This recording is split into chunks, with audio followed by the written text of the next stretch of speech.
Walton, and welcome to June 16th Drama Hospital Recap. As always, don't forget to subscribe so you don't miss any of our videos or recaps. I am facing my commercial industrial size fan towards me. You think I'm kidding? I'm not kidding.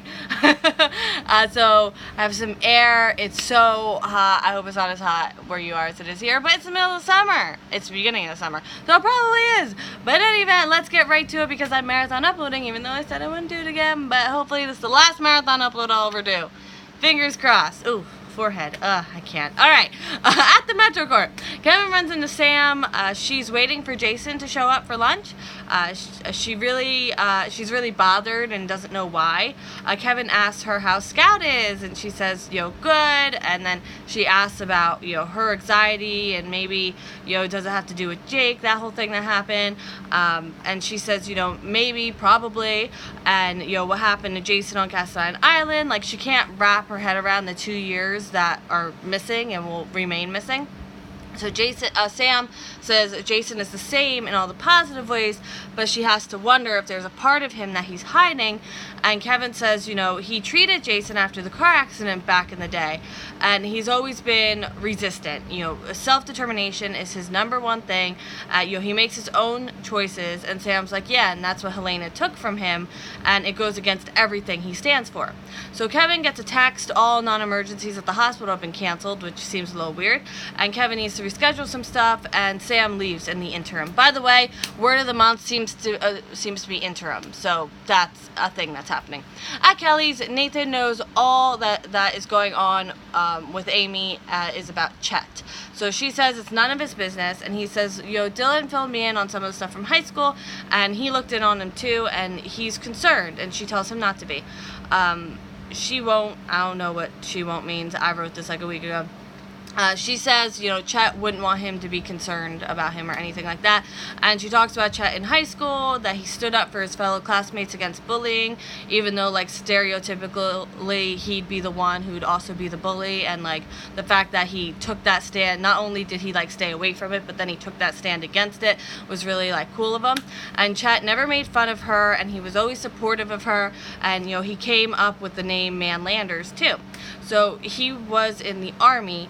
He hasn't been the same since he came back from Afghanistan. He was injured in combat, and now he's in a group home because her mom couldn't take care of him anymore by herself. And she happened upon a bad advice column, during all this, and she commented with what Chet said, because he kind of gave his 2 cents into what the real advice should be, and people then started asking her questions, on this comment thread. So she feels she's good at giving advice, too. And she never told Chet about it, taking this to the next level. It was just a hobby, but then her mother died. Nathan's sorry to hear that, and she's been helping Chet pay for the group home.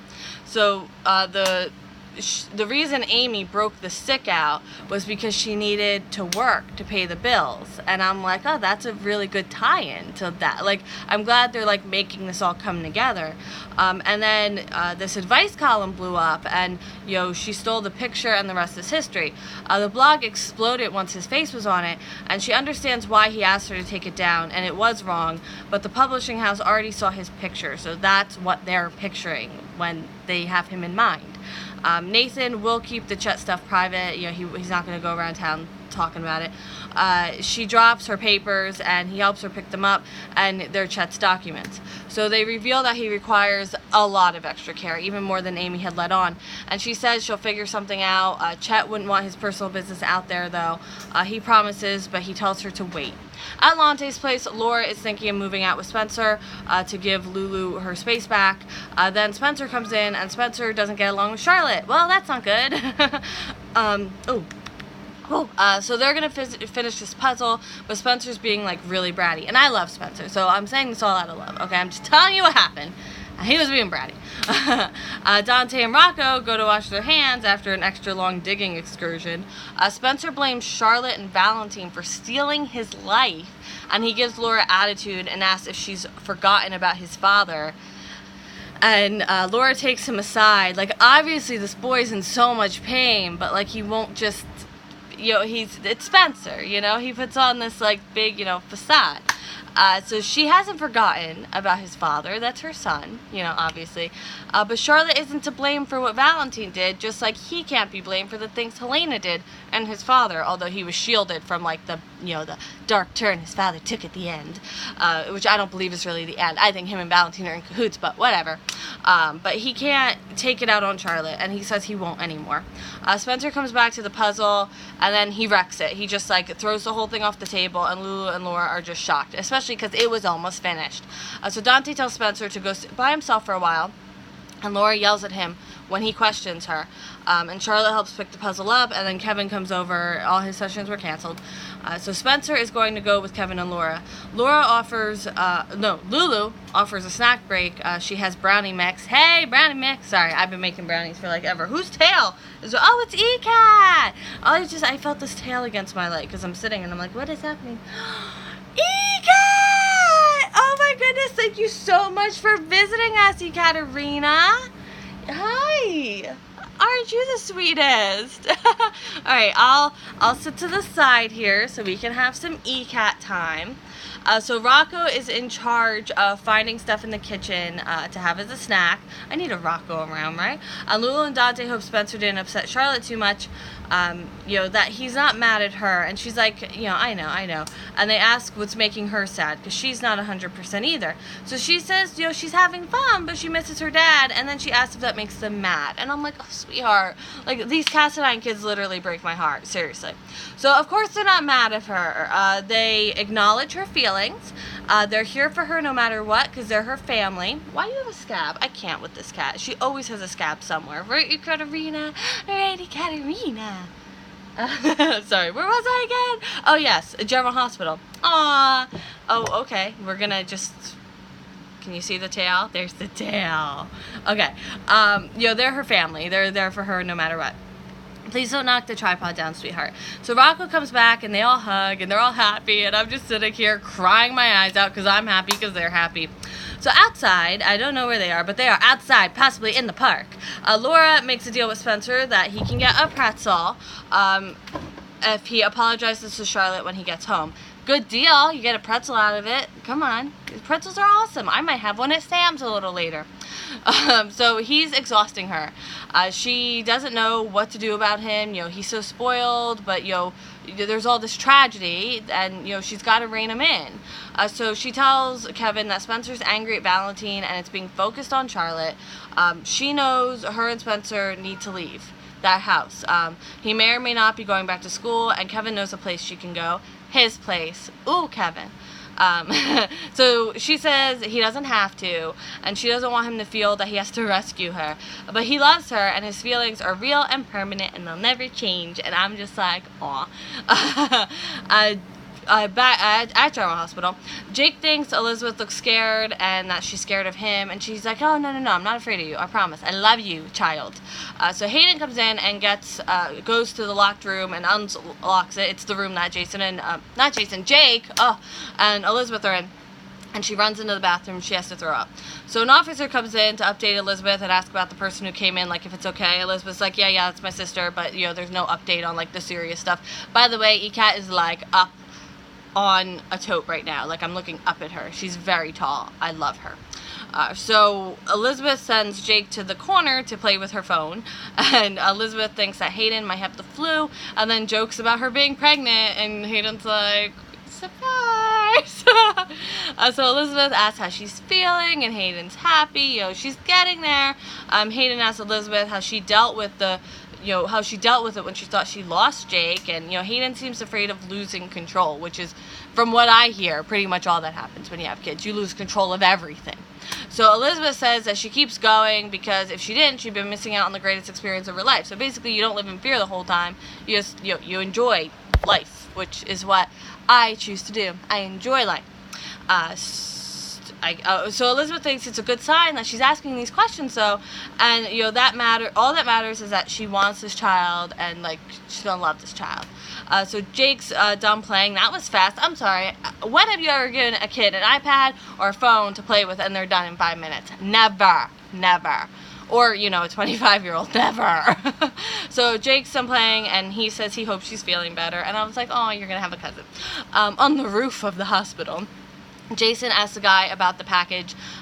This, Helena Phil Costa, Bob Costa. Oh, okay, he's Bob Costa now. And, he says that it's not his job or Jason's job. No, Jason says that. I don't know. Someone says that. And Bob Costa says that, they'll either kill each other or walk away. And then they fight, and Jason seems to be on the losing side, but then he punches Bob Costas. And I can't with myself. It's too hot. I'm hallucinating. And he asks, who he's working for since Helena's dead. So Jason wants answers. Why? Why did he endanger Jake when he could have just gone off and been free? And the guy grabs him and holds him over the side of the building. So now Jason's like over the side of the building, and I'm like, bad, no, not having it. So Jason fights back, and the guy says that, he needed to tie the Chimera off. He didn't have a choice, just like Jason didn't have a choice when he was working for Helena. So then an officer comes up, breaks it up, and arrests them both. And Sam's there too, and Sam's like, hey, don't arrest him. That's my husband. He's the good guy. He's the one who told you about Bob Costas being all, wacky. So Jason says that the man tried to kill his son and his son's mother, and he won't be arrested, but he does have to make a statement. Understandable. And so Jason tells Sam that the guy's working for Helena, and whatever she did to him, she did to this guy too, and he thinks that it's finally over. Whew. Back at General Hospital, or, in General Hospital, just like, not on the roof, an officer comes in and tells Elizabeth that the incident is over. And Elizabeth and Jake leave the room, and Jake's like, what incident? Elizabeth is like, we'll talk later. So Jake sees Jason and hugs him, and Jason says it's all over, and Sam still seems on edge, but not the edge of the hospital, and that's what matters. So Elizabeth and Jason and Sam go to the side to talk. Sam says that they don't have to think about it anymore, but Elizabeth is still worried. And Jason says that the guy says that he's not answering to anyone else besides Helena, even though Helena's dead. And then Sam leaves the conversation because she just can't. Jason says he believes the guy, and he thinks they can stop worrying. Then there's a dramatic shot of Sam sitting on the stairs, and they do this cool thing. I used to know the name of it, and I can't remember, but I learned it in video production in high school. Because I took video production. I'm a professional. Okay, I took 1 year of it. I would have taken 2, but then you had to be on the school news, and I didn't want to be on the school news. In any event, they do that cool zoom thing where, like, they zoom in, but then they pull the camera out, so, like, I can't do it on here, but, so it's like, whatever, you know what I mean. They did it in this movie iconically. I don't remember what it was. So Hayden gets Jake his favorite thing from the vending machine, and then Hayden gets the stuff unstuck because it sticks out, so she Janices it, and it's like, Jake thinks it's like this minor miracle, and it's like, you're really cool, Aunt Hayden, and Aunt Hayden's like, you know what? I am cool. So Sam is seeing things again, and this time it's Jason, but he's all bloodied up. End scene. Amy thanks Nathan for listening, and Nathan asks her what Ask Man Landers wears in public. He will meet with the publishers, and he'll help his friend out, and she hugs him. The Lante crew finish the puzzle. Charlotte puts the final piece in. First family puzzle complete. And Dante and Lulu are so happy. I'm so happy, and we're all so happy. Laura tells Kevin she loves him, but she doesn't want to mess it up. And she, has Spencer too, so he'd be moving in. And he just wants her with him. So, okay, she's in. They'll move in together. And Spencer comes over, and it's like, hey, what about me? Don't I get a say in this? Oh, Spencer. So adorable. I love him. So Sam is seeing Jason bloodied, and Jason sees Sam, and he can tell something is very off. Jake tells Hayden that she's pretty cool and hugs her, and Elizabeth sees the nice scene between them, and, like, we need more Hayden, Elizabeth, Jake, Cameron, Aiden action here, okay? Make it happen. Double date. Liz, Franco, Finn. I couldn't remember if he was Silas. I'm like, who's he again? McBain and Hayden. Get them all together. Jason, wouldn't it be funny if Hayden and Finn, if for Halloween they, like, played their characters from the other show they were on? Come on, that'd be hilarious. Okay, I have one more sentence to say, but of course, I'm being ridiculous. So Jason goes over to Sam, and, to her, he's still bloody, and she shakes it off, and she says she's not okay. So that is it for this General Hospital recap. We are going to be moving right along. It was a Friday, apparently, so we're going to get to Mondays in 2 seconds. Just someone replied to my comment on Facebook, and I just got to reply back. But I will see you in literally 2 seconds, and I hope you have a great day. Bye!